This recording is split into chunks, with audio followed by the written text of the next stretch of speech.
Sanibonani ekuseni kanza kwethu. Yanibingelela yamanyanda entokazi. Kanti uma ngabe uyaqala ukungena kuleli khasi, ngiyakwamukela. Cela abantu ungakhohlwa ukulike, ucomment, bese uyasubscribe. Ebese ngibonga kakhulu kubona bonke abathe bangisupporta ngokuthi bakhuphule leli khasi liye phezulu. Kanti nazi-ke ihamba phambili ngalesikhathi. Umkhonto wesizwe ufike nokudla namakhofi lezinsiza kufudumala kogogo nomkhulu abavuka ngamakhaza ekuseni bezohola imali yesibonelelo sikahulumeni, impesheni.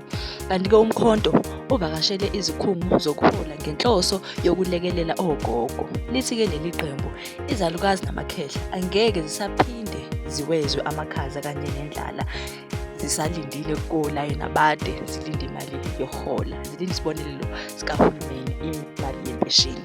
Kanti-ke ezihamba phambili futhi nangazo lesikhathi masiqhubekela phambili, uMinister of Education uSiviwe Gwarube we-DA, kanti-ke uMr Malinga obekhuluma nabezindaba uthe engathi izoba inkinga indaba yaMinister of Education ngenxa yomlando weqembu avela kulona le-DA, ngoba leli qembu belaziwa njengeqembu elingabafuni abantu abamnyama. Kodwa-ke uthi laphayana uMr Malinga bazoyinika intokazi lena ithuba iziveze ngomsebenzi wayo ukuthi yona ayichemile yini nobandlululo.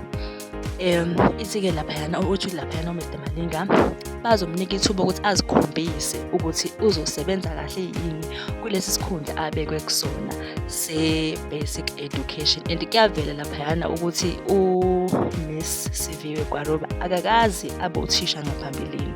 Manje uMr Malinga wayikona lokho uthi kuyindaba yokufakelwa iyibuko. Kodwa-ke ngingandi ngamaningi, mina ngifisa ukwazi ukuthi ucabanga ini ngalolu daba.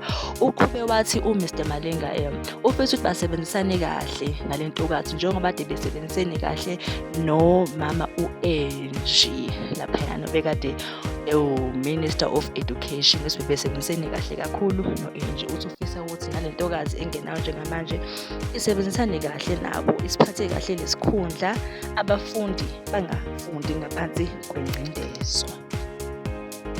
Ngiyayibamba lana-ke ivideo namhlanje, siphinde sihlangane kwelandelayo yamanye